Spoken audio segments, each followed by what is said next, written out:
सच्चिदानन्दरूपाय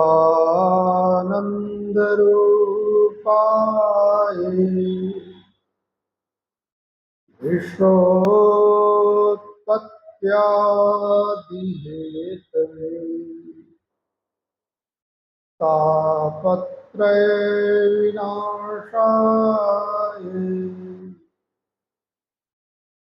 श्रीकृष्णाय वयं नुमः। नारायणं नमस्कृत्य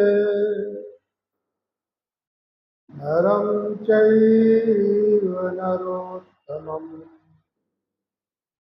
देवीं सरस्वतीं व्यासं ततो जयमुदीरये। ॐ वागीमुखतिरङ्कति क्षिपति वैश्वानरः सीदति क्रोधे साम्यति दुर्जनः सृजनति चित्रानुगाख्यन्ति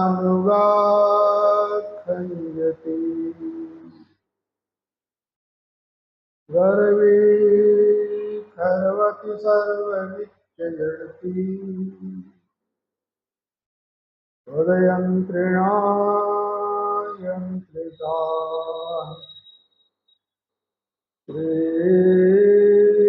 नित्येवरामुखी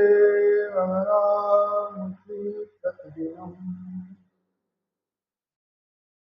कल्याणी तुभ्यं नमः। दक्षिणे लक्ष्मणो यस्य रामे च जनकात्मजा पुरुतो मारुतिर्यस्य तं वन्दे रघुनन्दनम्। मनोजवं मारुततुल्यवेगं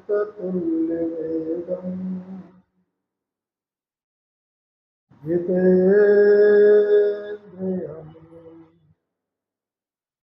बुद्धिमतां वरिष्ठं वातात्मजं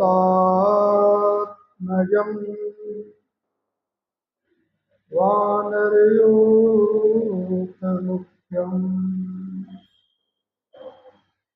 श्रीरामदूतं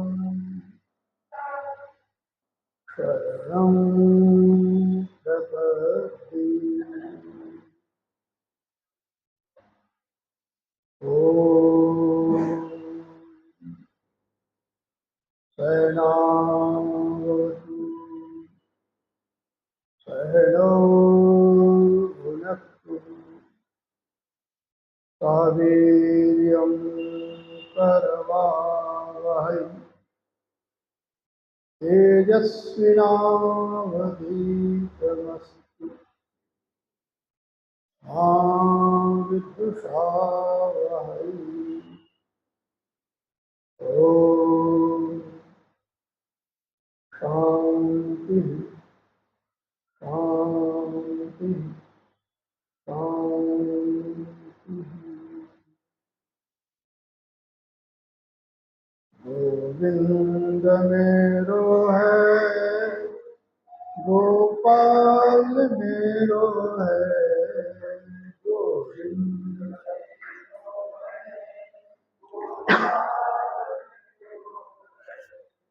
गोविंद मेरो है गोपाल मेरो है गोविंद।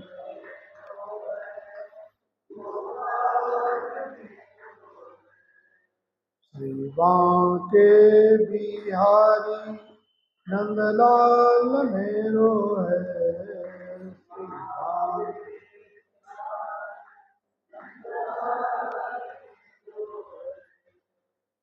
बांके बिहारी नंदलाल मेरो है। बांके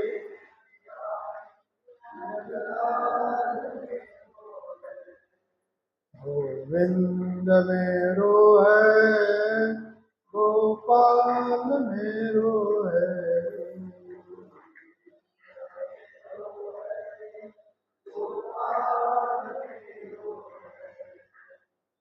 राधा बिहारी नंदलाल मेरो है।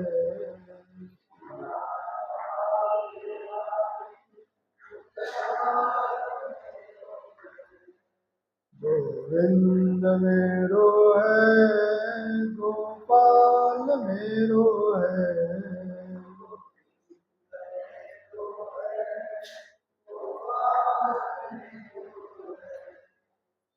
माखन चूरैया नंदलाल मेरो है।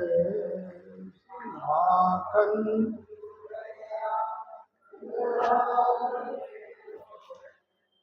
श्री माखन चूरैया नंदलाल मेरो है।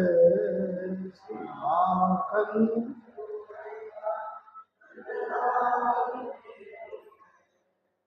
श्री गौवे चरैया नंदलाल मेरो है। गौवे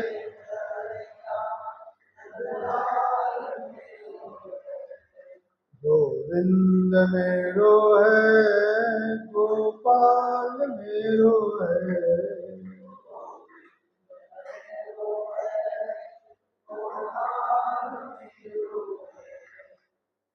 रास बिहारी नंदलाल मेरो है।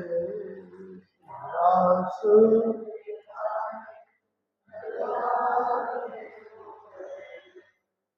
गिरिवर धारी नंदलाल मेरो है। गिरिवर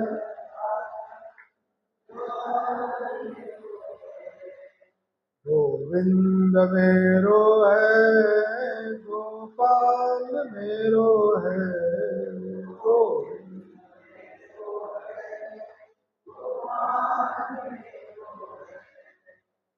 बांके बिहारी नंदलाल मेरो है। बांके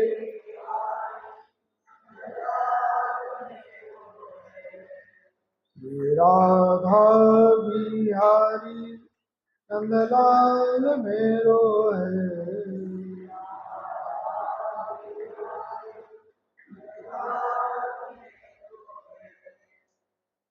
रास बिहारी नंदलाल मेरो है। रास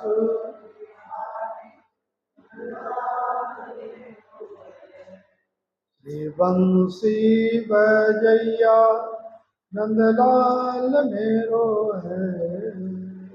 बंसी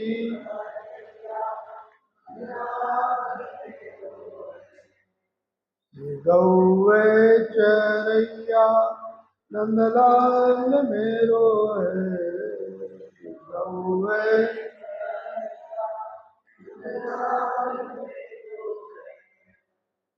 लाज बचैया नंदलाल मेरो है। लाज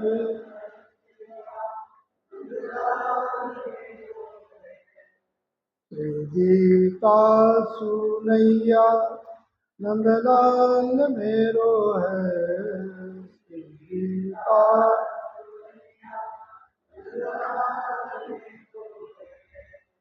गोविंद मेरो है, गोपाल मेरो है।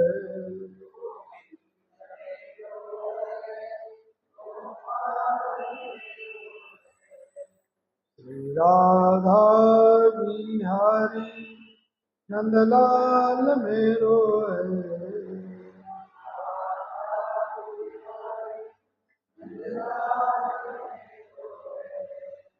श्री रमण बिहारी नंदलाल मेरो है रमण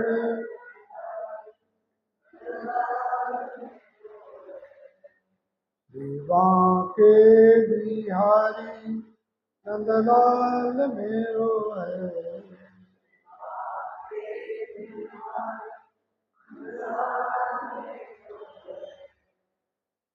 बोलिए सच्चिदानंद भगवान, बोलिए सद्गुरु देव भगवान, सियापति रामचंद्र भगवान, राधावर कृष्णचंद्र भगवान, उमापति महादेव की, पवन सुत हनुमान की, सत्य सनातन धर्म की,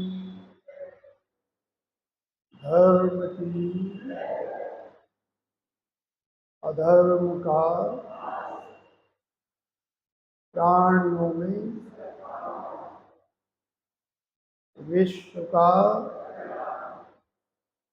ओम नमः पार्वती पतये हर हर महादेव।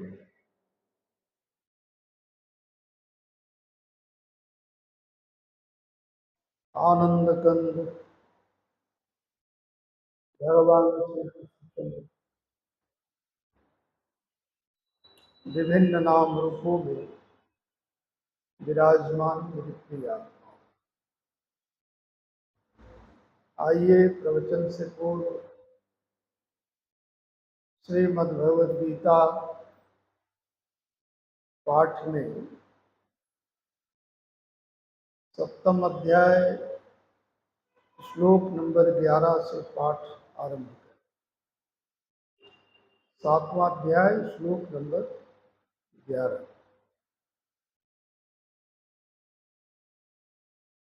ओम श्री परमात्मने नमः।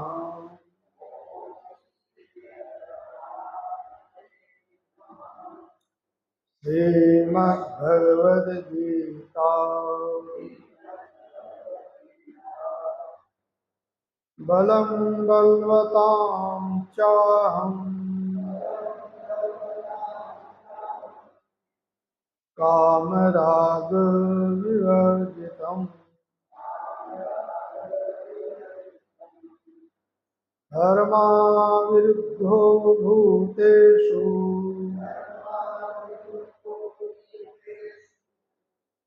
कामोऽस्मि भरतर्षभ। ये चैव सात्विका भावा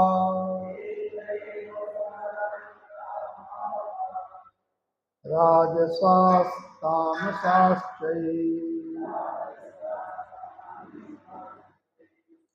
मत्त एवेति तान् विद्धि न तोऽहं तेषु ते मयि। त्रिभिर्गुणमयैर्भावैः रेभिः सर्वमिदं जगत् मोहितं नाभिजानाति मामेभ्यः परमव्ययम्। दैवी एषा गुणमयी मम माया दुरत्यया मां ये प्रपद्यन्ते मायामेतां तरन्ति ते नामां दुष्कृतिनो मूढा प्रपद्यन्ते नराधमा मायया पृथग्ज्ञानाम् आसुरं भावमाश्रितः चतुर्विधा भजन्ते माम् जनाः सुकृतिनो अर्जुन आर्तो जिज्ञासु अर्थार्थी ज्ञानी चावर्तर्षभ तेषां ज्ञानी नित्ययुक्ता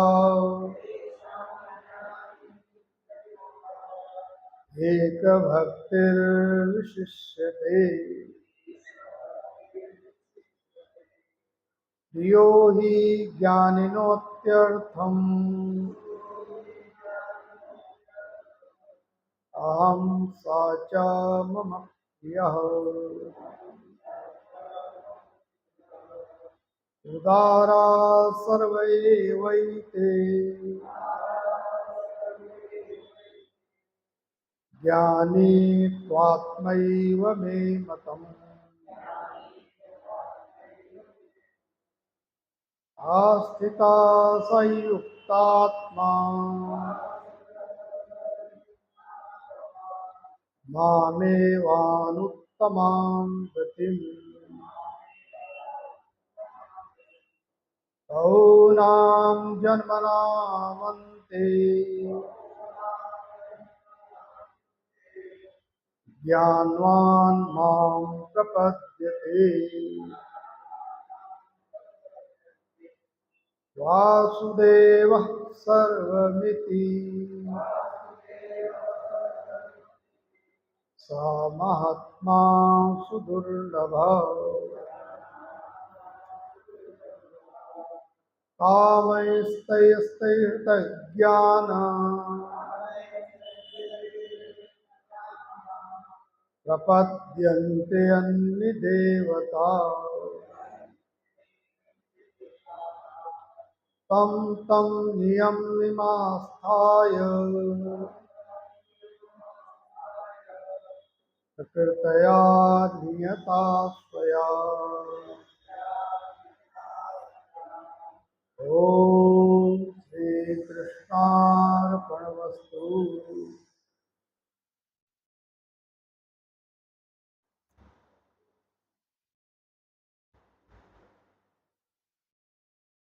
हम सभी लोग श्रीमद्भागवत महापुराण के अंतर्गत भागवत चिंतन श्रवण कर रहे हैं।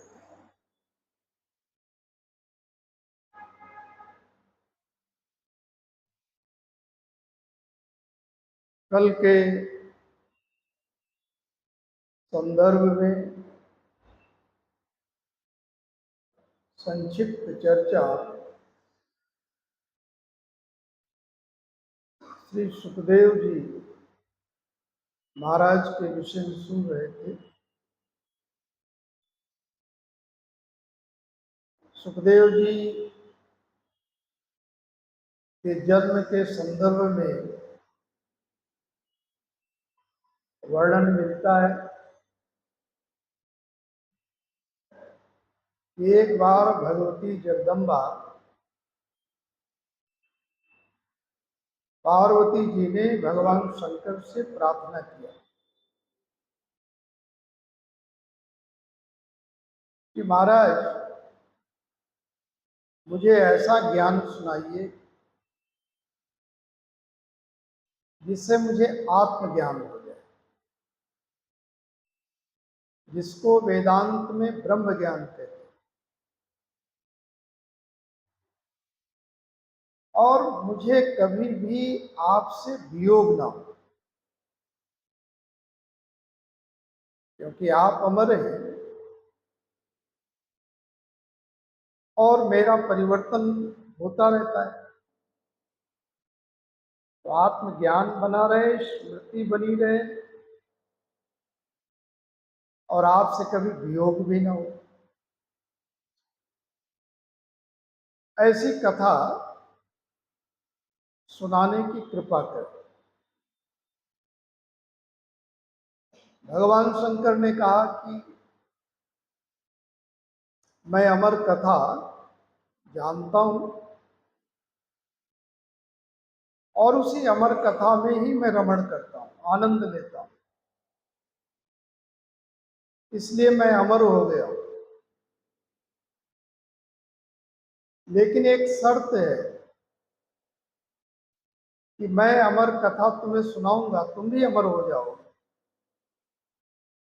लेकिन हमारी आपकी कथा कोई तीसरा नहीं सुनना चाहिए। आप लोगों ने तो तंत्र शास्त्र नहीं सुना। मैंने अध्ययन किया तंत्र शास्त्र में जितने भी मंत्र हैं, उन मंत्रों के उपदेष्टा भगवान आशुतोष महादेव और भगवती जगदम्बा ने प्रश्न किए, उसके बाद भगवान उपदेश करते। तो कभी ऐसा भी अनुभव होता है मुझे कि यदि भगवती जगदम्बा पार्वती नहीं होती तो भगवान शिव जो ज्ञान के राशि है, वो इन कथाओं को प्रकट नहीं करते, क्योंकि बिना जिज्ञासु के कोई कितना ही ज्ञानी क्यों न हो, अपने विचार दूसरे को सुनाता ही नहीं, क्योंकि पात्र चाहिए। शिष्यम बिना पुत्रम बिना न देहि ज्ञानम धनम हुआ, शास्त्र का एक मत है कि ज्ञान और धन दो को ही देना चाहिए, शिष्य को और पुत्र। इसका अर्थ है अधिकारी। और यदि अधिकारी नहीं है, पात्र नहीं है, और आपने धन दे दिया तो बेकार करेगा।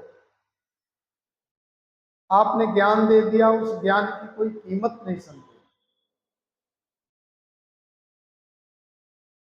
भगवान महादेव ने कहा, भगवती अमर कथा मैं तुम्हें सुनाऊंगा,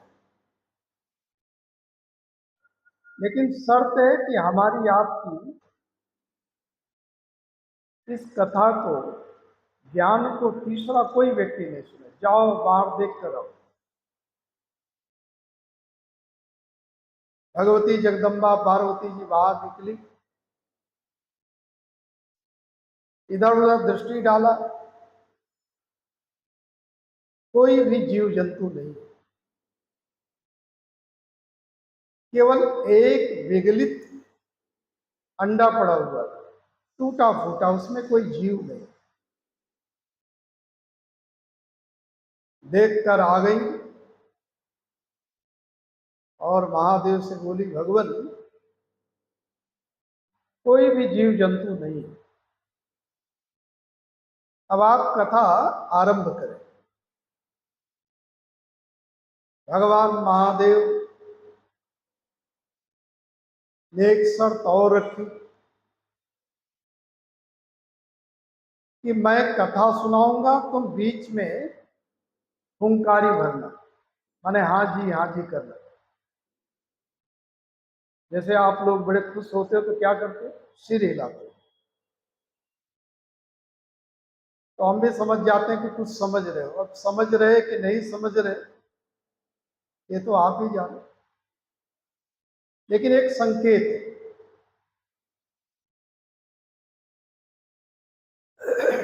भगवान भोलेनाथ ने कथा आरंभ की। तो प्रथम स्कंद से दसम स्कंद तक ये भागवत की कथा पार्वती जी सुनती रही। यही अमर कथा है और हुंकारी भरती रही। भगवान महादेव तो अपनी मस्ती में बोलते, क्योंकि वक्ता भी एक और श्रोता भी एक, और बैठे हैं गुफा में, जिसको अमरनाथ में गुफा बोलते, एकांत।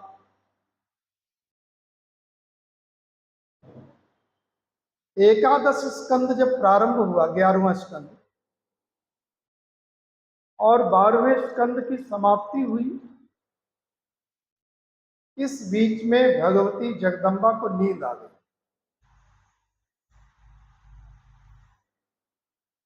और उस कथा के प्रभाव से क्या हुआ, जो विगलित टूटा हुआ अंडा था ना,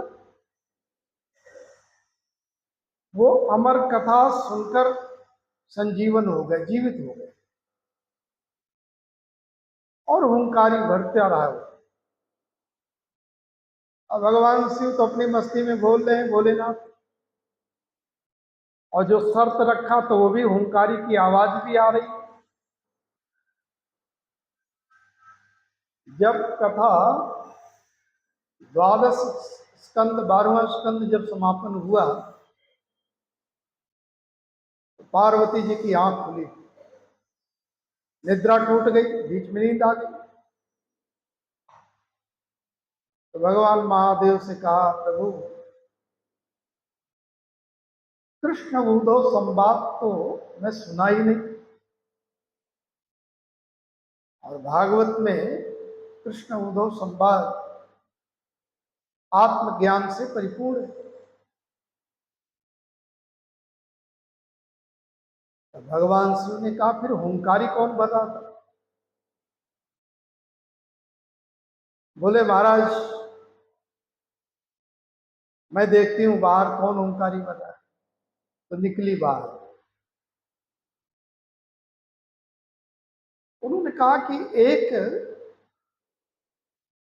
तोते का, सुख का विगलित अंडा पड़ा हुआ था, और महाराज मुझे ऐसा लगता है इस अमर कथा के प्रभाव से मानो जीवित हो गया हो। कौशिकी संहिता में भी इसका वर्णन है, वहां मंत्र दिया हुआ है, भगवन गलितम चांडम जीवहीनम यहास्ति वही श्री भागवत पीयूष से का जीवमाप्तवान अधुना देव देवेश मां क्रोधम कुरु शंकर। भगवान को विगलित अंडा पड़ा था, और लगता है कि मुझे अमर कथा के प्रभाव से उसमें जीवन आ गया, माने जीवित हो गया। अब भगवान शंकर बाहर निकले, देखा तो सुख का वो तोते का एक छोटा सुंदर बच्चा है। भगवान शिव को क्रोध आ गया। क्रोध इसलिए आया कि जो शर्त मैंने रखा था वो शर्त पूरी नहीं हुई। क्योंकि कहा था ना, मैं कथा कहूं और आप सुनना, और आप हुंकारी भरना, और कोई जीव इस अमृत कथा को सुन ना पाए। तो जब शर्त भंग हो गई, भगवान शंकर क्रोधित हो गए। और भगवती जगदम्बा कह रही है, देव देवेश मां क्रोधम कुरु शंकरा। हे देवताओं के भी देव, इसलिए भगवान को महादेव कहते हैं। सब तो है देव, और भगवान आशुतोष शंकर जी क्या है? महादेव। और ऐसे महादेव हैं कि देवता भी पूजा करते हैं, मनुष्य भी करते हैं, राक्षस भी करते हैं, और सबको वरदान देते हैं, कोई भेदभाव नहीं। तो भगवान शंकर बाहर निकले और उस सुख श्रावक को, माने उस तोते के बच्चे को पकड़ने के लिए दौड़े। वो भी समझ गया कि भोलेनाथ क्रोध कर रहे हैं, वहां मेरी तरफ आ रहे हैं। तो हित अनहित पशु पक्षी जाना, किसमें हित है किसमें अहित है, कहते हैं पशु पक्षियों को भी ज्ञान रहता है, और ये साधारण सुख तो नहीं है। दूसरा, एक कथा और मिलती है कि जब भगवान श्री कृष्ण अपने गोलोक धाम से ब्रजमंडल में अवतरण लेने के लिए तैयार हुए, तो राधा रानी से कहा कि आप भी चलें। तो राधा रानी ने कहा कि मेरे ऐसे नहीं चलूंगी, मैं अपने सुख को, वो तोता एक पाल रखा था, बोले मैं उसको ले चलूं। तो पार ये राधा रानी तो प्रकट हो गई ऋषभान जी के यहाँ, लेकिन ये सुख क्या हुआ, वो उनके राधा रानी के वियोग में वो लोग से नीचे गिरा और भगवान शंकर के आश्रम में गिरा अंडे के रूप में। इसी से वो फूट गया था, क्योंकि लीला में जो भी सहायक होते हैं उनको सबको आना पड़ता है। और इधर भगवान शंकर जब दौड़ते हैं तो ये सुख क्या किया, बड़ी तेज से भागा और भगवान वेदव्यास जी की जो धर्म पत्नी है पिंगला, वो जमुआई ले रही थी मुंह फैला के, इसलिए ज्यादा मुंह नहीं फैलाना चाहिए, है ना, धीरे से। और फिर उसमें भी है कि चुटकी बजाते लोग कि निद्रा भाग जाए, और कई ऐसे मुंह डब्बा जैसे खोलते हैं कि क्या कुछ भी अंदर चला जाए, है ना।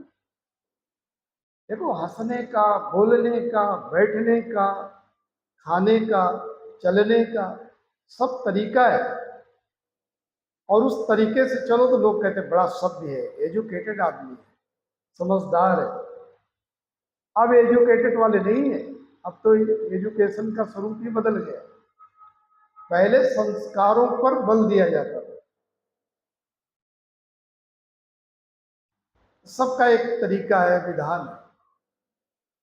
उस सुख श्रावक ने क्या किया, तोते के बच्चे ने पिंगला जी के मुंह से अंदर चला गया गर्भ, और यही सुखदेव जी 12 वर्ष तक मां के गर्भ में रहे। तो पिता ने एक बार कहा कि बेटा, तुम्हारी मां को कितना पीड़ा है, कितना कष्ट है, तुम बाहर आ जाओ। तो सुखदेव जी महाराज गर्भ से कहते नहीं नहीं, मैं बाहर नहीं आने वाला।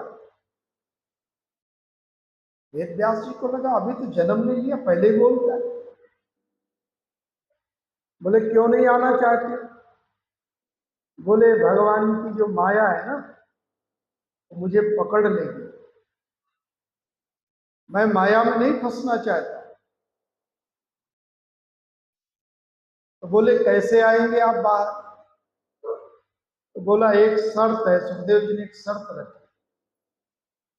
बोले जिसने ये माया बनाई, वो मायापति भगवान कृष्ण द्वारिकाधीश 3 बार ये वचन दे कि मेरी माया का प्रभाव तुम्हारे ऊपर नहीं पड़ेगा, तभी मैं गर्भ से बाहर आऊंगा। कहते हैं कि वेद व्यास जी ने प्रार्थना किया भगवान कृष्ण से, हे द्वारिकाधीश कृपा करो। भगवान द्वारिकाधीश ने गर्भस्थ शिशु जो है सुखदेव जी, उनको 3 बार वचन दिया कि आप बाहर आ जाइए, आपके ऊपर मेरी माया का कोई प्रभाव नहीं पड़ेगा। और फिर वो सुखदेव जी महाराज का प्राकट्य होता है।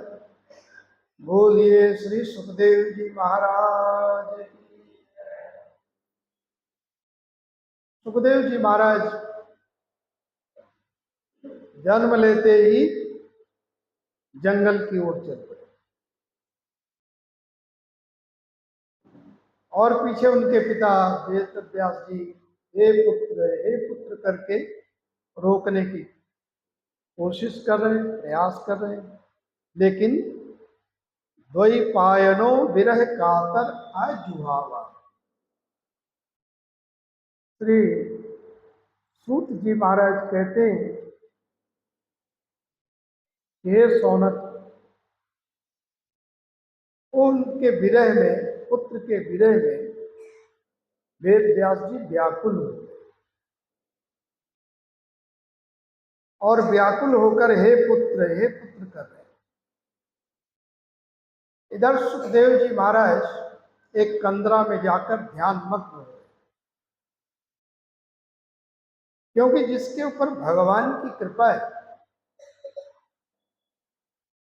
और भगवान की माया का कोई प्रभाव नहीं है, तो उसके ध्यान में फिर विघ्न कैसा? ध्यानस्थ हो गए। कहते भगवान वेद व्यास के एक शिष्य जंगल में समिधा लेने गए और भागवत के इस श्लोक को बोल रहे। कौन सा? अहोवकीयं स्तनकालकूटं जिंघांसयाप्य साध्वी देवे गतिं धातु चितां तत्वन्यं तं वा दयालुं शरणं व्रजेम। ये श्लोक को सुना, इसका अर्थ है कि आश्चर्य, भगवान श्री कृष्ण ने उस पूतना को भी उद्धार कर दिया, अपना लोक प्रदान कर दिया, जिस पूतना ने कालकूट नामक विष अपने स्तन में लगाकर कन्हैया को मारने का प्रयास किया और उसके बदले में भगवान क्या देते? लोक दे रहे अपना। माता की जो गति होती है लोक में, उस गति को ठाकुर जी ने उसको प्रदान किया। बोले इतने दयालु है। अब सुखदेव जी महाराज बैठे थे कंदरा में, ये श्लोक सुना तो बोले वो दयालु कौन है, वो भगवान कौन है? अब उनकी शरण में चलना, तो बाहर निकल आए। जिधर से आवाज आ रही थी धीरे धीरे सुखदेव जी उधर ही आगे चलते गए। शिष्य पहुंच गए वेद व्यास जी के आश्रम में और सुखदेव जी महाराज भी इस श्लोक के प्रभाव से, इस मंत्र के प्रभाव से आश्रम में आए और बोले पिताजी, मुझे वही श्लोक फिर सुनाइए। क्या ऐसे और भी आपने श्लोकों की रचना की? वेद व्यास जी कहते बेटा, मैंने ऐसे श्लोक 18,000 श्लोक लिखे। भागवत में कितने मंत्र हैं? 18,000। 335 अध्याय, 12 स्कंद है, इसी का नाम भागवत।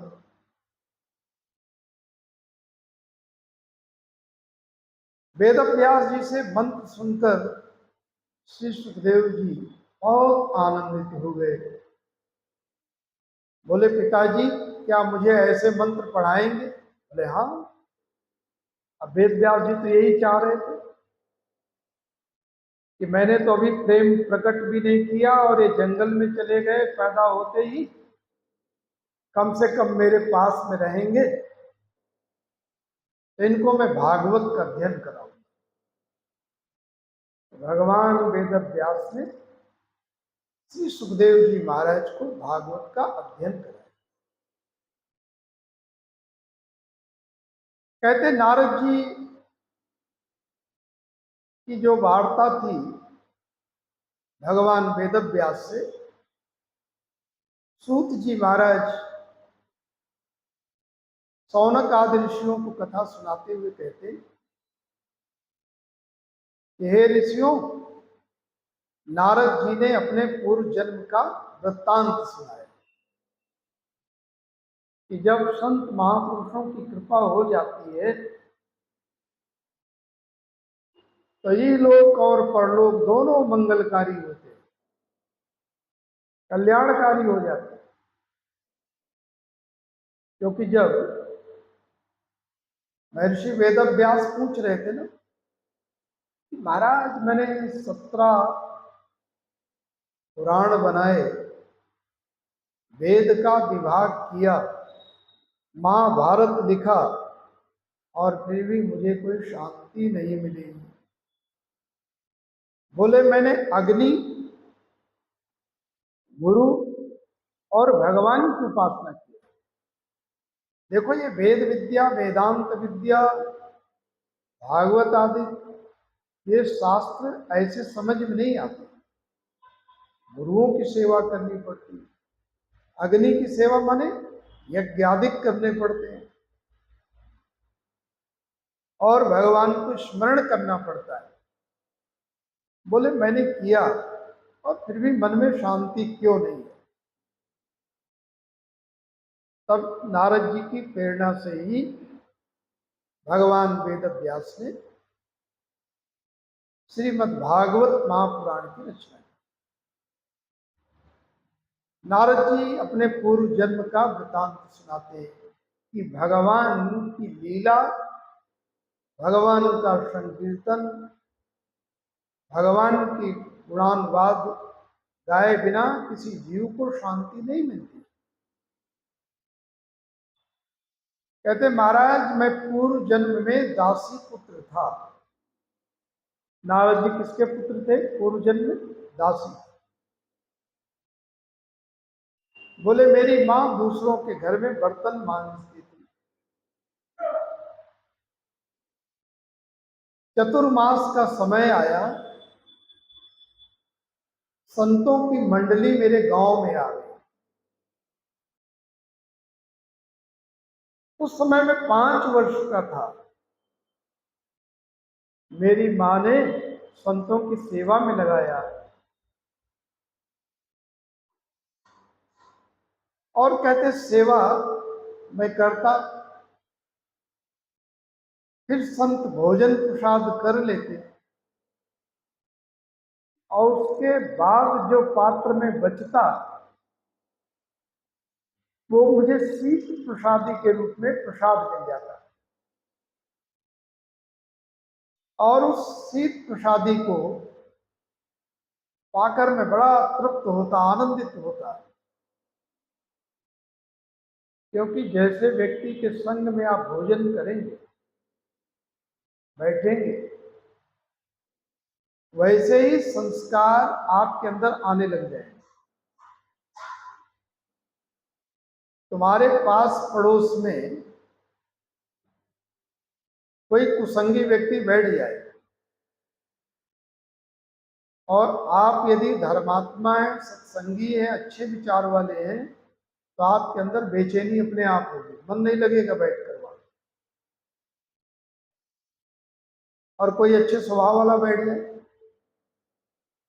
तो किसी तरह कोई खटपट नहीं करे, शांति से बैठे, बीच में बात ना करे, लाइन में बैठे, आपको लगेगा कि हाँ कोई अच्छे संस्कार है। तो नारद जी कहते संगति अच्छी मिल गई, मैं सेवा भी करता था। 5 वर्ष के थे नारद जी जब दासी पुत्र थे, और शीत प्रसादी मिलती और मैं बड़ा आनंद महसूस करता। फिर संत सत्संग सुनाते थे, उसमें भगवान की कथाओं का, लीलाओं का वर्णन करते थे, और मैं खूब लीला भगवान की सुनता, बड़ा आनंद में रहने लगा। चातुर्मास समाप्त हो गया, संत हमारे गांव से विदा होने लगे। तब मैंने हाथ जोड़कर कहा कि प्रभु, इतने दिनों तक आपने सत्संग सुनाया, इतने दिनों तक आपका प्रसाद मैंने पाया, बहुत आनंद में मैं था। अब आप लोग जा रहे हैं तो हमारा मन कैसे लगेगा, तो कुछ उपाय बताओ। संतों ने नारद जी को भगवान नाम की दीक्षा दी और ध्यान करने का तरीका बताया। बोले कैसे ध्यान किया करें। संतों ने कहा अपने हृदय में ये स्मरण किया करो ब्रह्म मुहूर्त में उठकर कि कमल पुष्प निकला है और उसमें भगवान नारायण बैठे हुए, मैं भगवान नारायण का ध्यान कर रहा हूं। भगवान के नेत्र कितने सुंदर हैं, भगवान का ललाट कितना सुंदर है, भगवान की अलकावली कितनी सुंदर है, भगवान के गले में वैजयंती माला पड़ी कितनी सुंदर। बोले ऐसा चिंतन करोगे तुम्हारा मन धीरे धीरे भगवान के स्वरूप में लग जाएगा। नारद जी कहते मैं ध्यान किया और ध्यान करते ही मेरी वृत्ति भगवान के चरणों में लग गई। ज्यों ही भगवान के चरणों में वृत्ति लगी तो मुझे अनुभव होने लगा, भगवान हृदय में मानो प्रकट हो गए। कहते हैं इधर संत चले गए, एक घटना और घट गई। मेरी मां संध्या काल में दुग्ध दूहने जा रही थी, गाय का दूध निकालने। रास्ते में सर्प ने उसको डंक मार दिया, डस लिया, मां की मृत्यु हो गई। नारद जी कहते मैं दुखी नहीं हुआ, मैंने सोचा मां का जो बंधन था अच्छा हुआ ये भी छूट गया, अब मैं खूब ध्यान भजन किया करूंगा, कोई चिंता की बात नहीं। और मैं भी अपना घर छोड़कर जंगल में चला गया। कहते बहुत से देश नगरों को पार करते हुए विशाल जंगल में चला गया।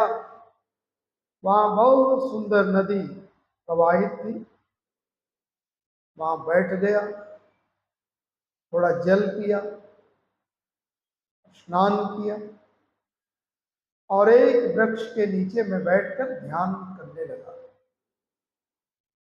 ध्यान करते करते भगवान का स्वरूप प्रकट हुआ मेरे हृदय में, मन उसमें लग गया। लेकिन मैंने थोड़ी देर में जब आंख खोली तो वहां कोई स्वरूप नहीं।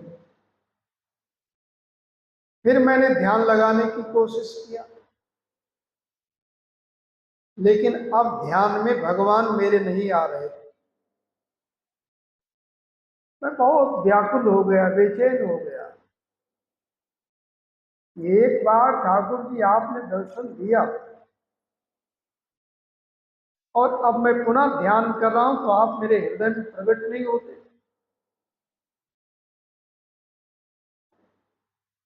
तो कहते मैं बड़ा परेशान था, व्याकुल था। तो पीछे आकाशवाणी हुई कि बेटा तुम चिंता मत करो, ये शरीर तुम्हारा छूट जाएगा तो तुम मेरे पार्षद बनोगे, भगवान ने कहा। और पार्षद बनकर मेरे लोक में रहोगे। जब इस सृष्टि का प्रलय होगा, ब्रह्मादिक सभी देवता मेरे ही उदर में प्रविष्ट कर जाएंगे, मेरे उदर में आप प्रविष्ट करेंगे। और फिर जब सृष्टि का विस्तार होगा तब तुम ब्रह्मा जी के पुत्र बनोगे। नारद जी कहते कहां तो मैं दासी पुत्र था, और कहां संत की कृपा हुई, भगवंत की कृपा हुई तो मैं ब्रह्मा जी का मानस पुत्र हो गया। अब मेरे लिए नारायण की आज्ञा है कि मैं किसी भी लोकांतर में जा सकता हूं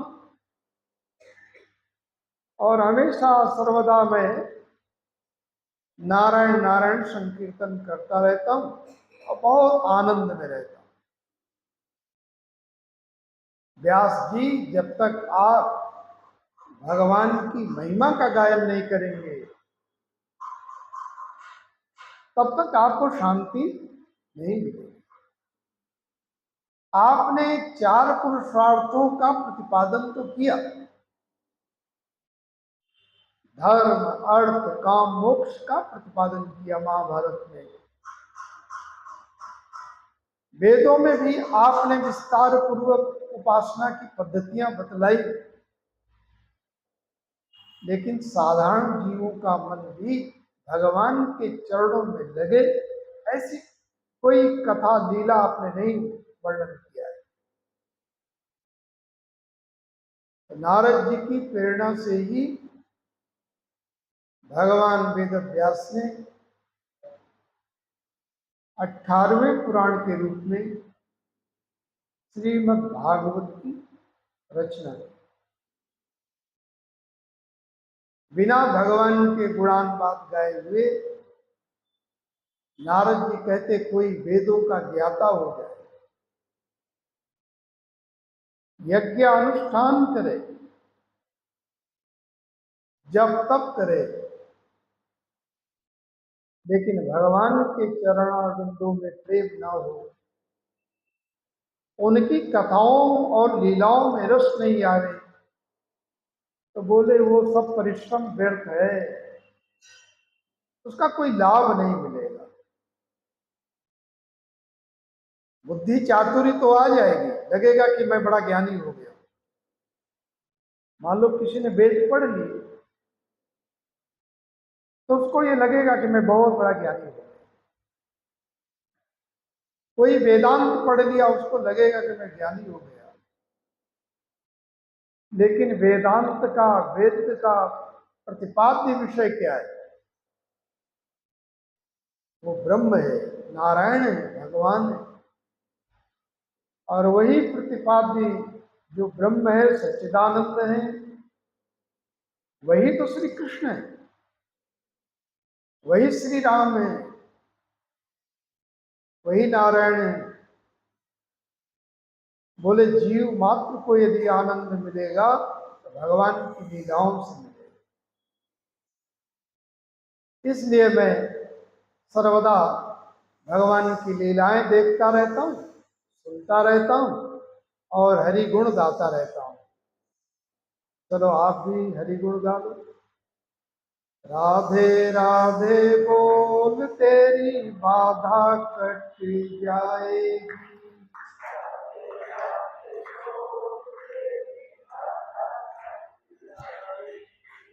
राधे राधे बोल तेरी बाधा कट जाएगी। राधे राधे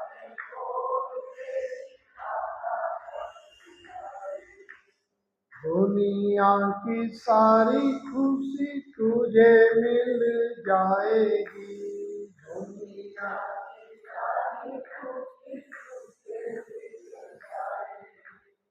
दुनिया की सारी खुशी तुझे मिल जाएगी।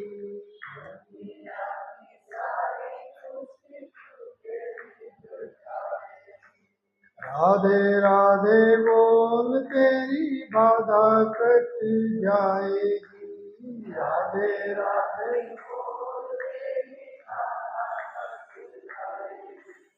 दुनिया के आगे नहीं रोना।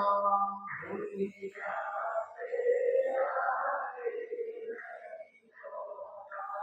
दुनिया के आगे नहीं रोना। दुनिया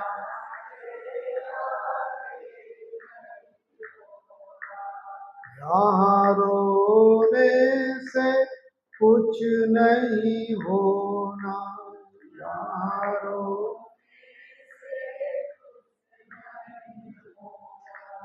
यहाँ रोने से कुछ नहीं होना।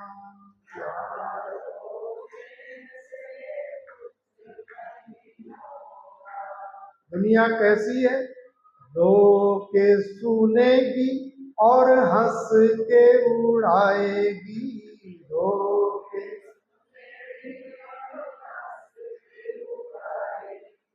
रो के सुनेगी और हंस के उड़ाएगी। रो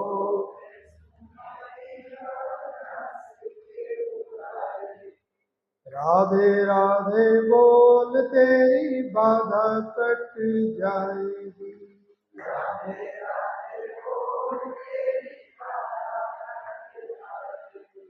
राधे राधे बोल तेरी बाधा कट जाएगी।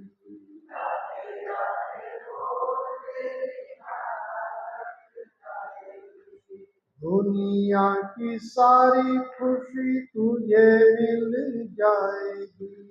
दुनिया की सारी खुशी दुनिया की सारी खुशी तुझे मिल जाएगी। दुनिया की सारी खुशी राधे राधे बोल जब तक तेरे बोल हैं।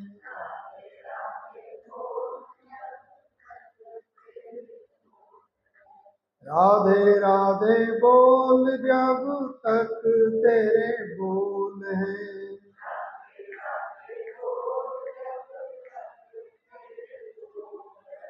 जिंदगी के हर पल ही अनमोल है।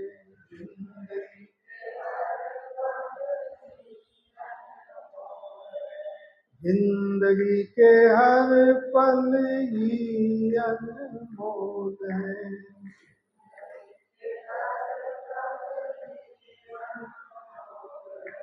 स्वार्थी है दुनिया की नारा कर जाएगी। स्वार्थी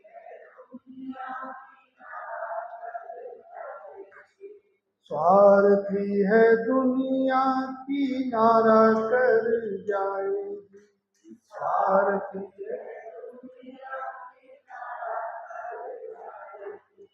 राधे राधे बोल तेरी बाधा कट जाएगी।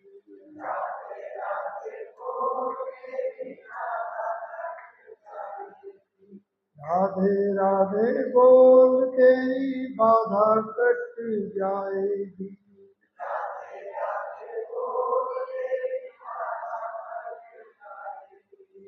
दुनिया की सारी खुशी तुझे मिल जाएगी।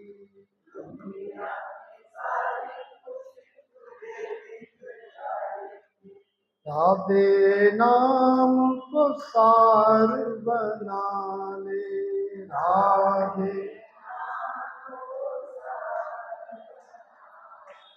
राधे नाम को सार बना ले।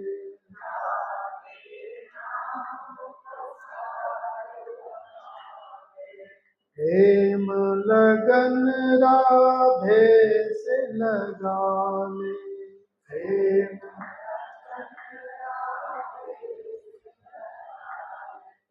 प्रेम लगन राधे से लगा ले, प्रेम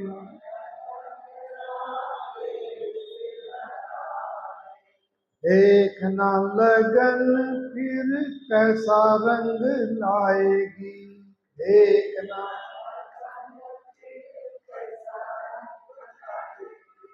देखना लगन फिर कैसा रंग लाएगी।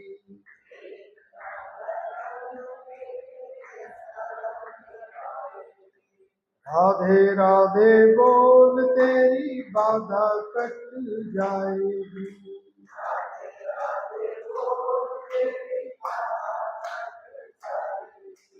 दुनिया की सारी खुशी तुझे मिल जाएगी।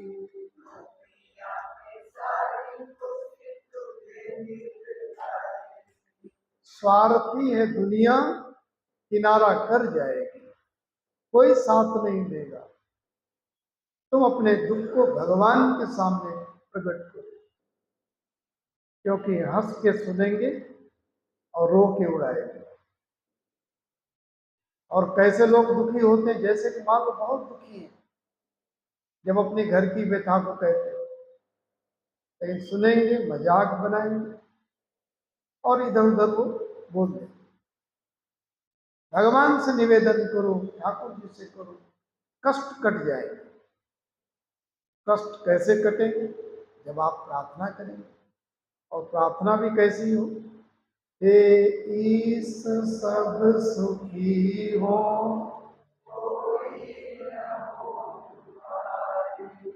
सब हो निरोग भगवन, धन धान्य के भंडारी,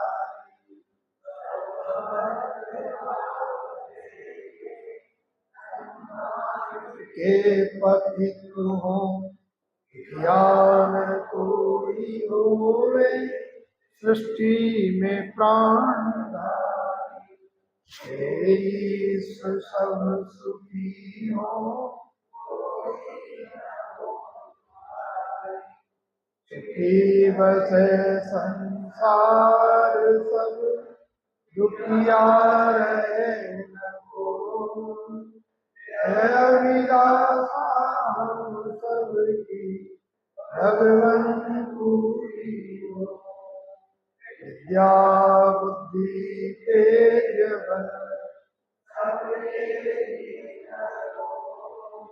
आपकी भक्ति प्रेम से मन होवे भरपूर, द्वेष से चित्त मेरा कोसों भागे दूर, मिले भरोसा आपका हमें सदा जगदीश, आशा तेरे नाम बनी रहे हमें, पाप से हमें बचाई करके दया दया, बना भक्त बनाई के मन में प्रेम अपार, हृदय में धारे दीन का हे मेरे करतार, हाथ जोड़ विनती करो सुनिए कृपा निधान, साधु संगत दीजिए दया धर्म का दान, हरे राम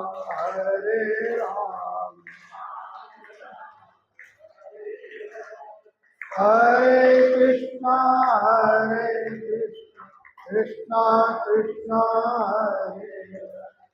हरे राम राम राम हरे कृष्णा कृष्णा कृष्णा हरे राम राम राम हरे कृष्णा कृष्णा कृष्णा हरि ओम पूर्णमदः पूर्णमिदं पूर्णात् पूर्णमुदच्यते पूर्णस्य पूर्णमादाय पूर्णमेवावशिष्यते